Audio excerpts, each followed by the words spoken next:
ওই যে আমার পাশে একটা ফটো দেখতে পারায় সবে নিশ্চয়ই চিনরায় যে আফজল হোসেন এই সুরগাটারে সবে চিনরায়। আর এই ব্যাপারে আমি কিতা কইতাম, মানে আপনারা সবে জানরায় যে অনুমানিক 17 কোটি টাকার লাগায় একটা ইঞ্জেকশন, মানে একটা ভ্যাকসিনের মতো একটা ইঞ্জেকশনের দাম হইল 17 কোটি টাকা। আর এই ইঞ্জেকশনটা না মারলে এই বাচ্চাটা এই আপনার আফজল হোসেন আপনার মাঝখান থেকে বিদায় লই লিব। তো আপনারা সবে মানে শুনতে পাইছেন, আপনার কাছে একটাও আমি রিকোয়েস্ট করতে চাইব যে আমরা লাগি মানে এই 17 কোটিটা বহুত বড় একটা জিনিস, কিচ্ছু নাই। আমরা যদি 100, 500, 300 করে যদি সারায় তুলিয়া দেই, মানে 17 কোটি খানে আরও কত কোটি মানুষ আছেন আমরা ভারতবর্ষত, আমরা লাগি এটা মানে একটা ফিফরা থেকে আরও কম।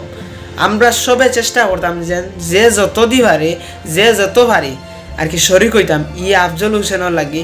এই যে আফজল হোসেন ইলা বেমার হয়েছে ইলা কিছু নাই, বিভিন্ন ধরনের বেমারি সকল আছেন, সবরে যেলা সাহায্য সহযোগিতা করছেন ওলা আমরা আফজল হোসেন রে ওলা সাহায্য সহযোগিতা আরও বেশি করতাম। কারণ এই বেমারিগুর এই ঔষধ একটার দাম 17 কোটি টাকা। আর ই দেখো মধ্যবিত্ত পরিবারের একটা ছেলের যদি ইলা বেমার হয়, বাবা বা মা ইলা কোনো সামর্থ্য রইব না, সামর্থ্য অনুযায়ী তো এটা তো কোনো কিচ্ছু নাই। আপনারা সারার কাছে একটাও রিকোয়েস্ট যে যত ভালো স্ক্যানার দ্বারা লাগাইল আছে এই আফজল হোসেনের লাগে যান বাঁচাইবার লাগি না, আপনারা সবে একত্রিত হইয়া যে জেলা ভারত কালেকশন করিয়া এই বাড়িটারে এই প্রাণটা বাঁচাইবার লাগি সবে সাহায্য সহযোগিতার হাত বাড়াও। আর আমরা কাছে কোনো সামর্থ্য নাই, যতটুক পারি ক্ষমতা যতটুক আছে আমরা চেষ্টা করি আর কি আফজল হোসেনের লাগিন।